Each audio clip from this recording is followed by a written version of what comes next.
జగన్మోహన్ రెడ్డి ఒక పక్కన నేను సంపద సృష్టించి వెళ్ళాను రాష్ట్రాన్ని, అది చంద్రబాబు నాయుడు నాశనం చేశారు అంటూ ఒక పక్కన జగన్మోహన్ రెడ్డి చెప్తున్నారు. నిన్న కాకినాడ ప్రెస్ మీట్ లో మాత్రం పవన్ కళ్యాణ్ గారు మాట్లాడుతూ ఒక వ్యాఖ్య అయితే చేశారు. రాష్ట్రంలో సంక్షేమ పథకాలు అమలు చేయాలన్నా, ఆఖరికి రోడ్లు గుంటలు పూడ్చాలన్నా డబ్బులు లేని పరిస్థితి ఉంది అంటూ పవన్ కళ్యాణ్ గారు చేసిన వ్యాఖ్యలు. ఈ రెండు వ్యాఖ్యల మధ్య ఉన్న వ్యత్యాసం ఏది కరెక్ట్ అని అనుకోవాలంటారు? సంపద అనేది సృష్టించేవాడు అయితే నువ్వెందుకు ఓడిపోయేవాడివి? సంపద సృష్టించినోడు అయితే రాజధాని కట్టేవాడివి కదా, పరిశ్రమలు వచ్చాయి కదా, విద్య అన్ని వైద్యం అన్ని బాగా జరిగాయి కదా. ఎక్కడ నువ్వు ఈ 5 ఏళ్లలో కూడా ప్రతిదీ కూడా స్కాములు స్కీములు తప్ప, నువ్వు దోచుకోవడానికి తప్ప సంపద సృష్టించింది మరొకటి లేదు జగన్మోహన్ రెడ్డి. ఏదో నిన్న ప్రెస్ మీట్లు పెట్టి నేను రేపు సంక్రాంతి కల్లా నేను ప్రజల్లోకి వస్తున్నాను, వార్డు స్థాయి కార్యకర్తల్ని, బూత్ స్థాయి కార్యకర్తల్ని, నాయకుల్ని, ఎమ్మెల్యేలని, ఎంపీ అభ్యర్థుల్ని మొత్తాన్ని ప్రిపేర్ చేస్తాను, నేను కోచింగ్ ఇస్తాను, మీరు వినండి అని చెప్పేసి మీటింగ్ పెట్టావు. అంతకుముందు 5 ఏళ్లలో ఎక్కడ కూడా నువ్వు ప్రెస్ మీట్ పెట్టలేదే. అంటే ఓడిపోయిన తర్వాత నువ్వు గుర్తుకొచ్చిందా నువ్వు ప్రెస్ పోయి? మరి ఇప్పుడు ఏమో బూటకం మాటలు చెబుతున్నావు. అప్పుడేమైంది? నీకు అధికారం ఇచ్చినప్పుడు నువ్వు చేయలేకపోయావు, అధికారం లేనప్పుడు నువ్వేం చేయగలుగుతావు? సంపద అనేది సృష్టి చేసేవాడు చేస్తే వస్తుంది తప్ప, నీలాంటోడు అంగళం ఎక్కి నేనేదో చేస్తాను, ఇరగదీస్తా, పగలు తీస్తానని ఏం పగలు తీసావు? సర్వనాశనం చేసి ఈ రాష్ట్రాన్ని అప్పుగా చేసి పెట్టావు. అప్పులు చేసావు తప్ప నువ్వేం సంపద సృష్టించలా.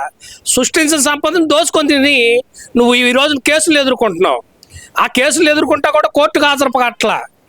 మళ్ళీ నీకు అరెస్ట్ వారెంట్లు అంటే అరెస్ట్ వారెంట్ నాకెందుకు ఇచ్చారు, అసలు నేను కాదని అంటావు.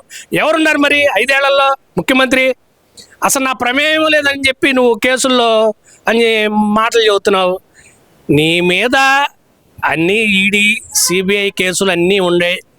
నువ్వు తొందరపడమాక, ప్రతిదీ కూడా క్షుణ్ణంగా పరిశీలన చేసి నీకు బెయిల్ లేకుండా చేయాలనే ప్లాన్లోనే కూటమి ప్రభుత్వం ఉంది. అంటే ఇందాక మీరు మాట్లాడారు అరెస్టుల నుంచి వాటి నుంచి తప్పించుకోలేవు అని అంటున్నారు కదా. మరి అలా చూస్తే కనుక గడిచిన 12 సంవత్సరాలుగా ఆయన బెయిల్ మీదే ఉన్నారు. 11 సంవత్సరాల పైనే అవుతుంది బెయిల్ మీద. ఒక పక్కన సుప్రీంకోర్టు తీర్పులు, త్వరితగతిన పూర్తి చేయాలి అంటూ సుప్రీంకోర్టు తీర్పులు. అంటే దీన్ని తీర్పులు వస్తున్నాయి, త్వరగా కోర్టు కేసులు తేల్తాయేమన్న ఉద్దేశంతో ఈ జిల్లాల పర్యటన పెట్టుకున్నారనుకోవచ్చు అంటారా జగన్మోహన్ రెడ్డి? మరి అంతే కదా, ప్రజల కోసం నేను పోరాడుతున్నాను, నాకు 11 మంది ఉన్నారు, ఆ 11 మంది నేను అసెంబ్లీకి పోను, నేను అసెంబ్లీకి పోకుండా ప్రజల్లో తిరుగుతానని చెప్పేసి చెప్తున్నావు తప్ప, కేసులు అంటావా? నువ్వు ఎంత ప్రభావితం చేస్తున్నావో ప్రజలు కూడా గమనిస్తున్నారు, పైన అధికారులు కూడా గమనిస్తున్నారు, మొత్తం తెలుసు. జడ్జీలు కూడా ప్రభావితం చేశావంటే నువ్వు ఎంత బలంగా ఉండావో తప్ప, నువ్వు ఈ రోజును కూడా చాలా ఇబ్బందులు పడతావు. నువ్వు నేరాన్ని ఒప్పుకొని శిక్ష నీకు తగ్గుతుంది. నేరం ఒప్పుకొని నువ్వు జైలుకి వెళ్ళి ఆ జైలు శిక్ష అనుభవించి తర్వాత ఏదన్నా ప్రజలు నీకు ఇస్తే ఇవ్వచ్చేమో, తప్పదు. ఇప్పుడు 5 ఏళ్ళు ఏ గవర్నమెంట్తో ఎవరు చెప్పలేము. మంచి చేస్తే మంచి గవర్నమెంట్ అనుకుంటారు, చెడు చేస్తే చెడు గవర్నమెంట్ మాకు వద్దు అని చెప్పేసి ప్రజలు చేదరించుకుంటారు. ఇది మంచి ప్రభుత్వం కాదు, ముంచే ప్రభుత్వం అంటున్నాడుగా మరి జగన్మోహన్ రెడ్డి. ఏది మరి కేంద్రం ఎందుకు ఇస్తుంది డబ్బులు? ప్రాజెక్టులు కట్టమంటుంది, రోడ్లు పూడ్చమంటుంది, రోడ్లు గుంతలు ఎక్కడా ఉండొద్దు అంటుంది. మరి నువ్వు 5 ఏళ్లలో ప్రతి రోడ్డు కూడా గుంతలు, ఆఖరికి నీ ప్రభుత్వంలో విలీనం చేసుకున్న ఆర్టీసీ బస్సులు కూడా ఈ కట్టలు ఇరిగిపోయి పాపం ప్రజలు ఎన్నో రకాలుగా ఇబ్బందులు పడి ఆ రోడ్లలో ప్రతి సంవత్సరం విపత్తులు వస్తాయి. ఆ విపత్తులను ఎదుర్కోవాలా. ఇప్పుడు నవంబర్ డిసెంబర్ అనే నెల అనేది ప్రతి ఏటా కూడా తుఫాన్లకి ఇది ఒక కేంద్ర బిందువు. అలాంటి కేంద్ర బిందువు నువ్వు ఎప్పుడు కూడా నువ్వు సమీక్ష చేయవు, కనీసం కలెక్టర్ని ఎలక్ట్ చేయవు. కలెక్టర్లకు చెప్పాలా నువ్వు ఈ సమయానికి మనం అలర్ట్గా ఉండాలా, ప్రతి సిబ్బందిని కూడా మనం అలర్ట్ చేయాలా అని చెప్పలేవు. దేనికి? ఎందుకు? పరిపాలన చేత కానప్పుడు పరిపాలన చేత కానట్టు ఉండాలిగా. నువ్వు ఇది అంటారు కదా, కనకమ సింహాసనంబున సునకంబున కూర్చోబెట్టి తిరి 5 ఏళ్ల పరిపాలనలో ఈ పరిపాలన చూసి ప్రజలు చేదరించుకొని నిన్ను గద్దె దింపారు. కాదంటగా ఈవీఎంలు అంటగా దింపింది, ఆయన దగ్గర ఏ ఆధారాలు ఉన్నాయంట. మన ప్రతి రాష్ట్రంలో ఇప్పుడు జరుగుతుంది కదా, మొన్న జార్ఖండ్లో జరిగింది, మరి మహారాష్ట్రలో జరిగింది, మరి ఈవీఎంలు తేడా ఉంటే మరి అక్కడ ఒక రాష్ట్రంలో కాంగ్రెస్ ప్రభుత్వం రావటం, ఒక రాష్ట్రంలో కూటమి గెలవటం జరిగింది. మరి ఈవీఎంలు తేడా ఉంటే రెండు రాష్ట్రాల్లో బీజేపీ గెలవాలి కదా, ఎందుకు గెలవలేకపోయింది మరి అదే ప్రజలు కొంత సమయం. జగన్మోహన్ రెడ్డి దగ్గర ఏ ఆధారాలు ఉన్నాయని చెబుతున్నారు. ఆధారాలు ఉంటే చూపించు ప్రజల ముందుకు తీసుకొని, ఇదిగో ఇలా జరిగింది అని చెప్పి నువ్వు చెబితే దాన్ని నువ్వు నమ్ముతారు. అప్పుడు ఈవీఎంలు అనేది తేడా ఏమి లేదు. తేడా ఉంటే మరి 2019లో నువ్వెలా గెలిచావు? సరే, ఇదంతా ఒకేతే అయితే నాకు వారంలో 2 రోజులు మాత్రమే నేను జిల్లా స్థాయి సమీక్షలు నిర్వహిస్తాను అంటున్నాడు కదా, మిగతా 4 రోజుల పరిస్థితి ఏంటంటారు? 5 రోజుల పరిస్థితి?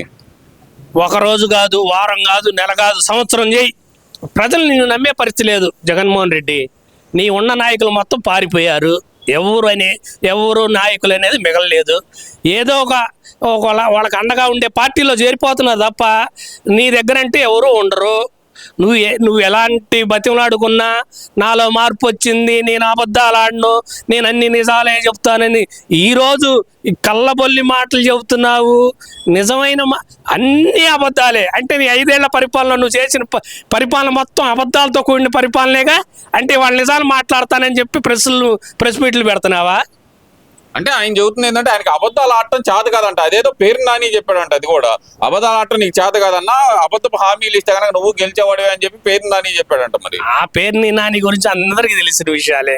లెగిస్తే ప్రెస్ మీట్లు, నువ్వు ముఖ్యమంత్రిగా ఉన్నప్పుడు నువ్వు ప్రెస్ మీట్లు పెట్టాల. నీ పక్కన ఉన్న అంబటి రాంబాబు ఒకడు, ఈ కొడాలి నాని ఒకడు, వంశీ ఒకడు, ఈ పేరుని నాని ఒకడు, ఇతను దేవాసాయ ఉన్నాడు, అతనికి 2 ఏళ్ల పదవి ఇచ్చి అతను తీసేసిన తర్వాత అతని పేరు ఉంది, అతను కూడా ప్రెస్ మీట్లు పెట్టి, నువ్వైతే ప్రెస్ మీట్ పెట్టలా. సకల శాఖ మినిస్టర్ అనే అతను సజ్జల రామకృష్ణారెడ్డి అని అతను పెట్టాడు. అతను ఇవాళ కూడా కనపట్ల, మరి ఎక్కడున్నాడు, ఎక్కడ దాక్కున్నాడో అర్థం కావట్లా. అతని మీద కూడా కేసులు అయ్యి ఉన్నాయి. ఆ కేసులు మరి కోర్టులకు వెళ్తున్నారు. కోర్టులకు వెళ్ళి కూడా బెయిల్ కావాలని వెళ్తున్నారు. అంటే నేరం చేశారని ఒప్పుకున్నారు కాబట్టే కదా బెయిల్ అడుగుతుంది. మీరు నేరం చేయకపోతే కనుక మీరు బెయిల్ అడగరు కదా.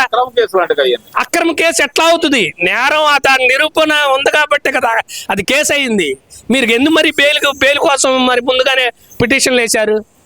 సజ్జల భార్గవ్ రెడ్డి కోర్టులో కూడా ఉపశమనం లభించలేదు, కానీ అరెస్ట్ చేయడానికి ఇక ప్రభుత్వానికి ఏంటంట ఇంత లేట్ ఎందుకు అవుతుంది? ఎవరికి ఇవ్వదండి కోర్టు అనేది. కోర్టు ప్రతిదీ చూస్తుంది, ఆడియో వీడియో 2 చూస్తుంది, మొత్తం చూస్తున్నారు. వీళ్ళు బాగా ప్రభావితమైన మాటలు మాట్లాడారు, ఎంత చండాలమైన మాటలు మాట్లాడారు.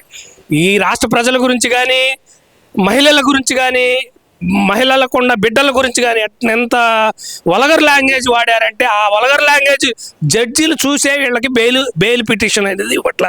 బెయిల్ అనేది ఇవ్వదు, మీకు రిమాండ్ ఇస్తున్నాము అని చెప్పేసి వాళ్ళు 14 రోజులు రిమాండ్ వేయటం, బెయిల్ కూడా రాకపోవటం కారణం కూడా అదే. భార్గవ్ కూడా రిమాండ్ తప్పదు అంటారా? అందరికీ తప్పదు. ఎంతటి వారైనా ఇలాంటి నేరారోపణలో ఉన్న వ్యక్తులు మొత్తం కూడా శిక్ష అనేది అనుభవించక తప్పదు.